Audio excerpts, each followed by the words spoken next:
Hello and welcome to our channel. मेरा नाम है अमन और मैं आप सबका थॉट ऑफ ईयर चैनल में स्वागत करता हूं। नव श्रीलंका दिवालिया घोषित होने वाला है। इस पर रिसेंटली आपने कई आर्टिकल देखे होंगे।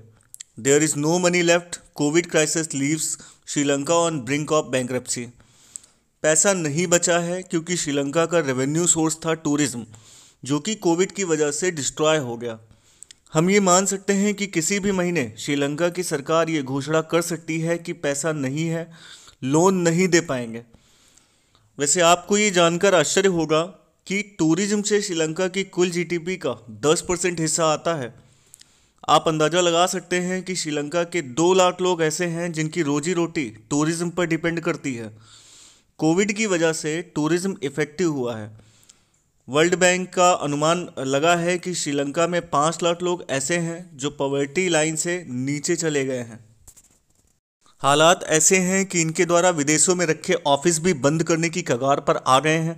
आप देख सकते हैं कि $500 मिलियन इन्हें इस महीने पे करना पड़ेगा। पूरे 12 महीने के अंदर $7 बिलियन इन्हें पे करना पड़ेगा। इनके पास केवल $1.6 बिलियन का धन बचा है। इसी कारण से श्रीलंका ने अपने 3 राजदूतावासों को भी बंद कर दिया है। महंगाई की बात करें तो श्रीलंका की महंगाई लगातार बढ़ती जा रही है। यहाँ पर खाने वाली चीज़ों का संकट बढ़ गया है। हालात अगर सही नहीं होंगे तो आईएमएफ इसे दिवालिया घोषित कर सकती है। अब आपके दिमाग में एक सवाल उठ रहा होगा कि किसी देश का बैंकरप्ट यानी दिवालिया होना क्या मायने रखता है। देखिए, जब भी एक देश लोन लेता है विदेशों से तो वो अपने देश की संप्रभुता को गिरवी रखता है, मतलब खुद के फैसले लेने की क्षमता को गिरवी रख देता है। इसका सीधा सा हिसाब बताया जाए तो एक देश अपनी आज़ादी को गिरवी रखता है। पर इसका मतलब ये नहीं होता है कि जिस देश से आपने कर्ज लिया है वो आपको गुलाम बना लेगा, नहीं, लेकिन कम गुलाम ज़रूर बनाएगा। अब आप कहेंगे कि कम गुलाम का मतलब क्या है, बात समझ में नहीं आई। तो बात यह है कि जिस देश से आप लोन लेते हैं वो आपसे एक ना एक दिन लोन का पैसा ज़रूर मांगने आएगा।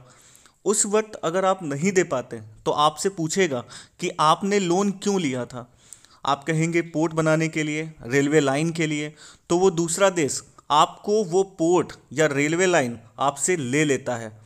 इस एग्जाम्पल में कई देश आपको मिलेंगे, जैसे श्रीलंका ने अपने हम्बनटोटा पोर्ट चीन को दे दिया था 99 सालों के लिए।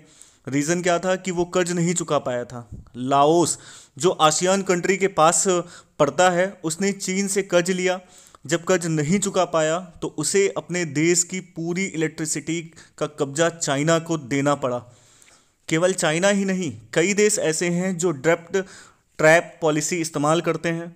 इसमें अमेरिका भी है। जब वर्ल्ड वॉर सेकेंड ख़त्म हुआ था तो अमेरिका ने 2 बैंक बनाए थे, एक वर्ल्ड बैंक और दूसरा आईएमएफ। वर्ल्ड बैंक का एम ये था कि वर्ल्ड वॉर के बाद तबाह हुए देश अगर मदद मांगने आए तो उनके लिए फिर से उन देशों को खड़ा करने के लिए लोन देना था।